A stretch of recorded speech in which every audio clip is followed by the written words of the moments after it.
the Shout Loud podcast, bringing the artists you love onto your headphones.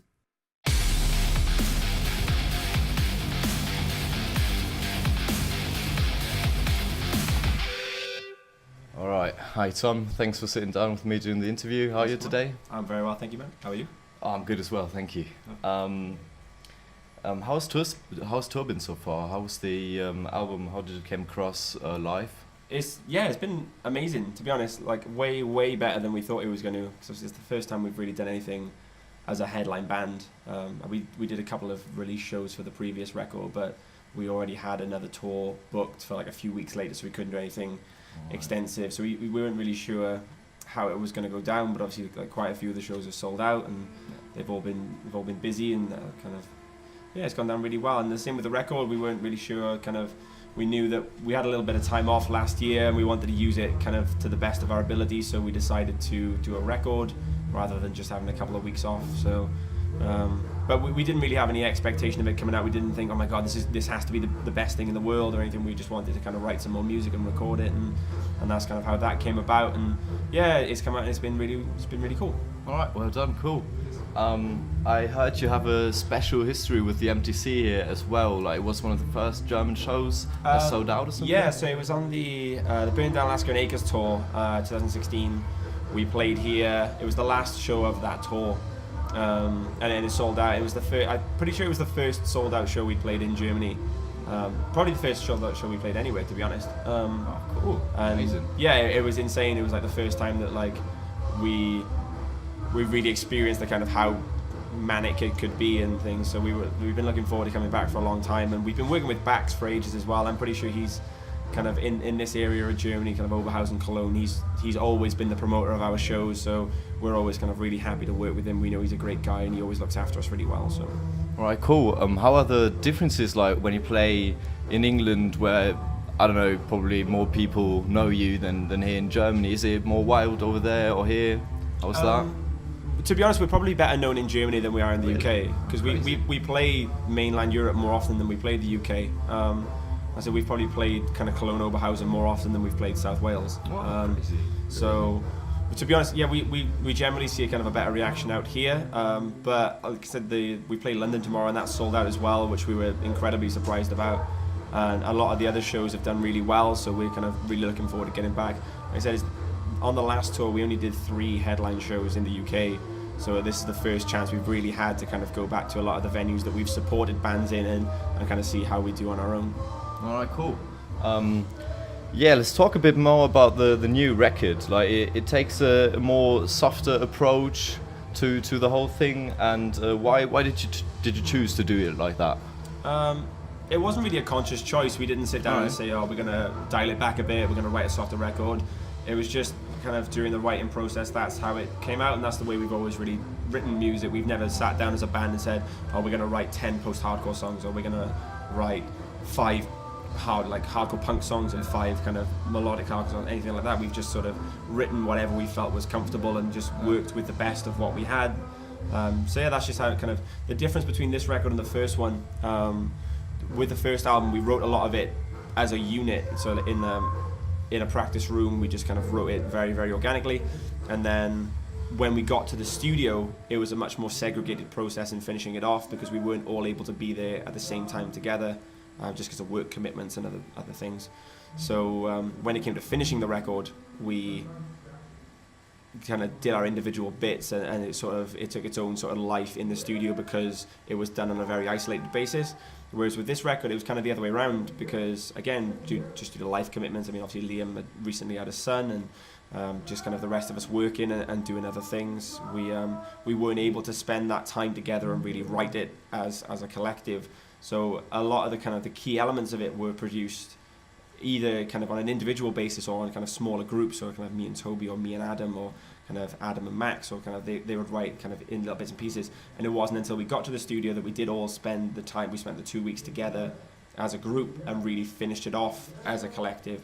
So that's kind of the difference between that one and this one. But it's always been the case that, like I said, we just kind of wrote what we felt comfortable with, and then when we got to the studio is when it really all kind of amalgamated and kind of came together. All right. The first record, if I'm correct, was produced by your own guitar player Toby Evans, right? And the second one now by Brad Wood, who did To Share My Ray and Me Without You as well. Why did you choose him? So with the first record, it was engineered and it was initially going to be mixed by Toby. It was all kind of produced by ourselves. So Toby was the kind of the guy at the helm of it. And then when it got to the mixing process, we found that we couldn't push it to where we felt that we wanted it to be. So it was actually mixed by Matt McClellan at Glow in the Dark Studios, and then it was mastered by Kim Rosen at Knack Mastering in New Jersey. But then with the new record, we really did feel like we wanted an outside influence, or kind of an impartial outside opinion on what we were doing, or someone who we knew we would be comfortable with, whose opinion that we would trust, who may be able to kind of have an influential opinion on what we were doing, kind of in instances where we felt if we kind of weren't sure how to proceed, or if we thought, if we were divided on a kind of how we wanted something to develop, we would kind of like to have had someone there, like I said, just an impartial kind of third perspective on it, to say, actually, I think this would be cool, or maybe you should try doing this. So we kind of just went through a lot of records that we really liked, the same way that we came across Kim, actually. We just went back through a load of records that we really liked the sound of, and Brad's name was one that cropped up a lot. So obviously, like you said, he's done Me Without You and Touche Amore, and he did Balance and Composure as well, and kind of a bunch of other stuff that we really like. He's also done bands like Smashing Pumpkins and Placebo.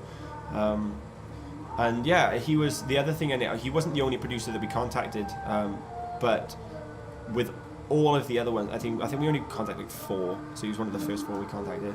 But with the other 3, the first thing they replied with was, "What's your budget?" And the first thing that Brad replied with was, "Yeah, I've just listened to your previous record, let's do it."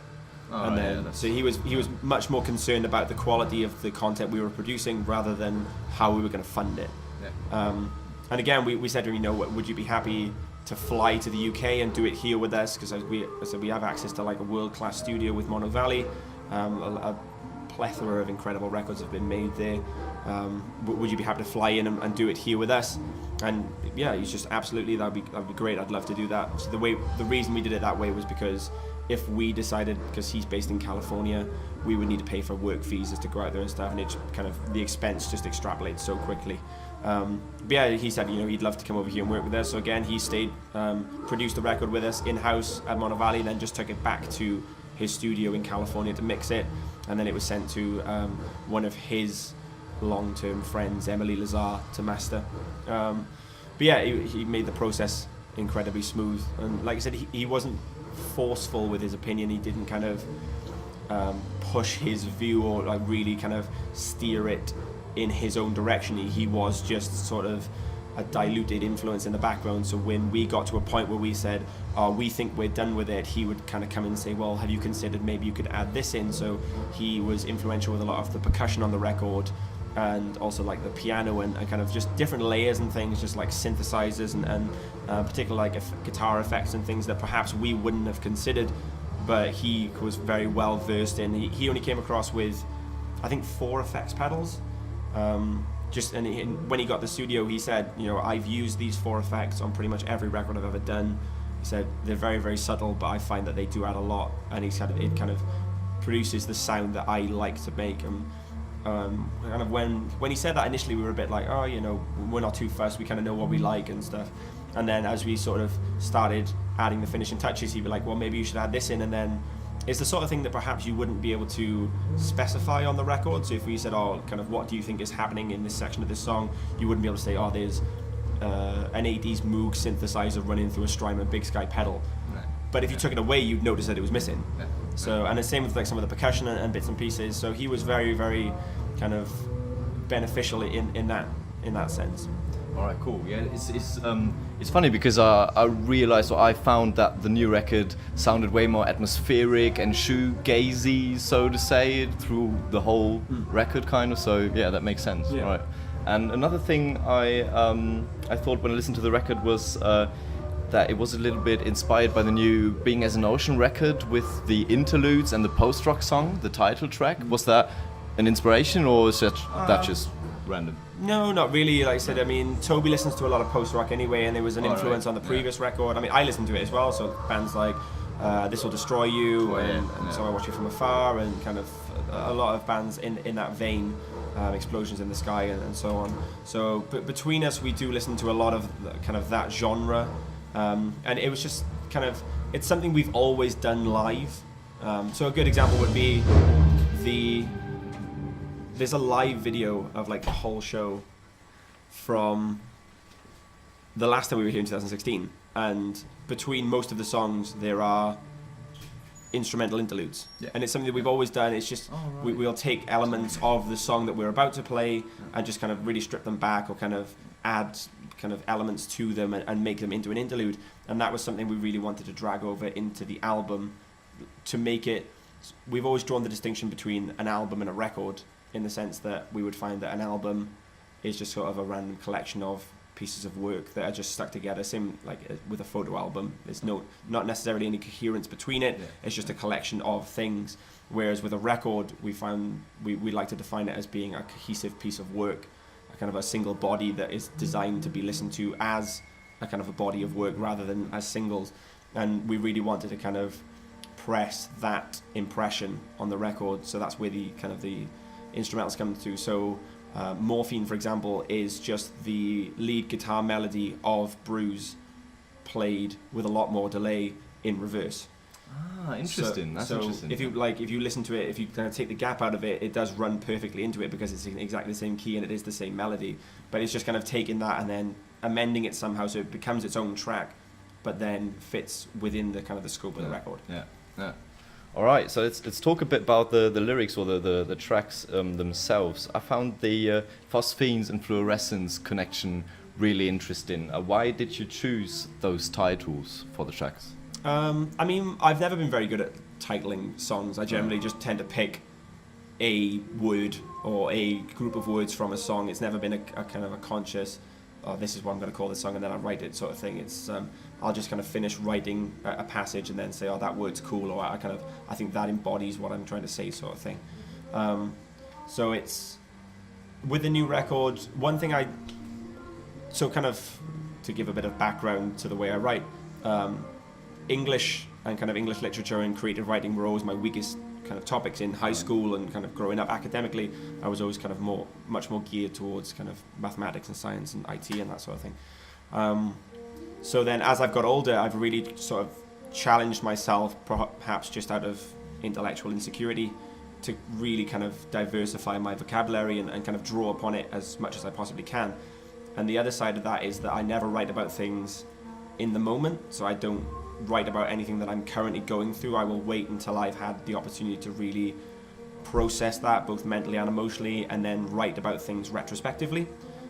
So then it becomes more of just a creative exercise of how can I explain this in terms that kind of satisfy me or fulfill me creatively, which is where a lot of the kind of complicated language comes from, because that's why I like working that. I don't like writing things in very, very basic terms. I would much rather find the superlative of kind of an emotion and really sort of hone in on that, rather than writing something perhaps that would be more raw if I was going to be writing about it kind of as it's happening, but would also be in terms that, especially kind of, it adds longevity to a song for me. If I'm writing about something that I've already processed and then I've written it to a kind of an extent that I'm satisfied with, I would be way more comfortable playing that for a long period of time, rather than if I've written something that at the time was very raw and very intimate, but then after 6 months I kind of feel a bit differently about it, or I think, oh fuck, I could have written that so much more creatively, or I could have expressed that so much more fluently, or kind of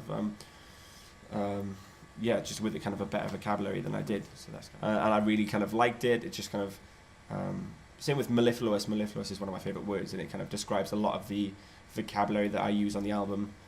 It just means a sound that's kind of pleasing to say. So a lot of the kind of the language that I use are just terms that I've kind of either come across in books or online, or I've heard them in films or in other songs and thought, shit, what does that mean? So, I've gone back and really sort of like just researched it, and then a lot of the time that can influence the topic of a song. I mean, an example that I've come across post-album that I will probably use at some point in the future, there's a Circus of Five song called In the Morning and Amazing, and there's a word at the end of it, pervade, which is a word that I didn't know previously. It just means something that exists in every element of a situation. So that's sort of an example of where I would find a word in somebody else's writing and think, oh, maybe I can think of my own kind of way to express that word, and that would influence then my writing in the future. So they weren't kind of intentional titles to those songs. They were just, like I said, just words that I've come across in the past and thought, oh, they're cool, and then sort of it just happened that that's played well into my train of thought as I've been writing the record. All right. And the two songs, they're both like very personal, intimate experience of yourself, like the experience with colitis and antidepressants and stuff. Can you talk a bit about that if you feel comfortable? Yeah, of course. I mean, that's the way that I've always... So as we were kind of recording the first tracks, and I was really starting to kind of come into my own as a lyricist, because obviously I've been in bands previously, but I was a guitarist in my most recent band before Casey. And I never really had any cause to write anything kind of very intimate. And before that, when I was a vocalist, I didn't really have any real life experience. A lot of what I was writing was very vapid or just kind of devoid of any real kind of potent emotion, really. And it's only kind of as I've grown up and kind of gone through these experiences that I've kind of garnered the life experience to have something that I feel is worth saying. And I kind of said to myself when we were writing Hell and Teeth and Fade, and then especially as we were going into Love Is Not Enough and writing that, I decided that if I was going to be intimate and if I was going to be writing about myself, to be as authentic as possible, I should be writing as openly and as honestly as I possibly can be. So it does kind of negate the whole, like I said then, you know, if I feel comfortable talking about things, because I have already been kind of ultra intimate in my writing, answering questions about it then is something I've already prepared for, because obviously if someone reads it, they think, oh my god, you know, this must be about something very, very specific. I anticipate that someone is going to ask me about that. So I'm kind of, before it kind of becomes public, or it enters the public domain, I'm already kind of comfortable with the content. But yeah, so like I said, kind of going into this record, I wanted to write something that was different to the previous record, even though there are kind of reprises between the two, kind of calling back to certain topics.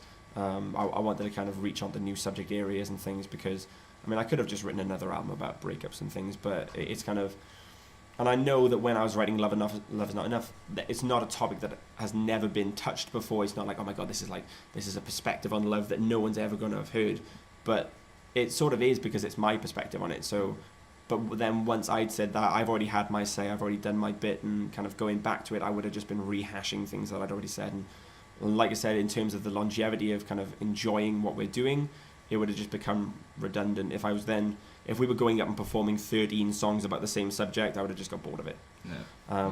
True. So, yeah, I mean, it was actually a conversation with Daniel from Capsize that really drew me around to the content on the new record. Because I didn't really write any of it until we were in the studio.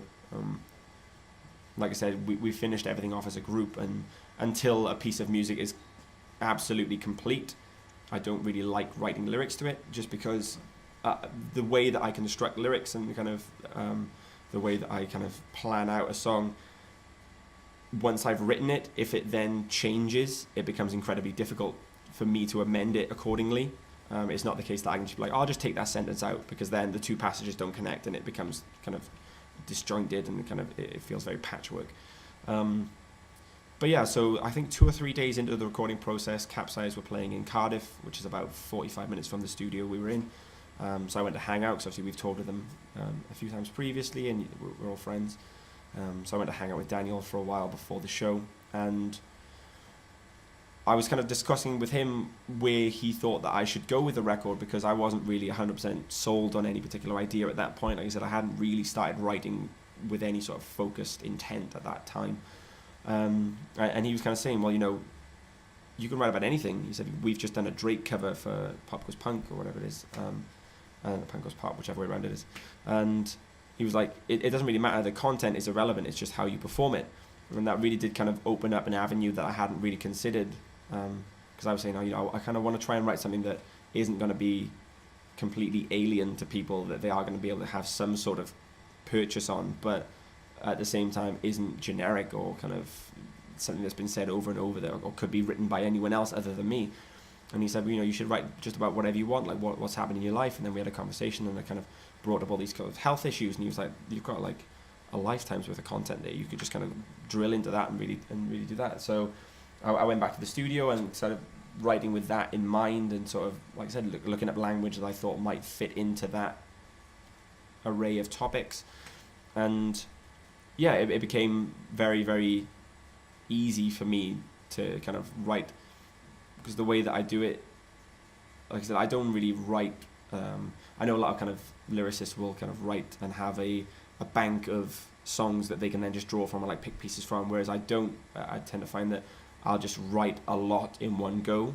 So like kind of when I get myself into a particular mindset or kind of start really working towards a certain topic or kind of a range of topics, then I'll really just kind of go through it. So I wrote kind of 5 or 6 of the songs over the course of about 3 or 4 days.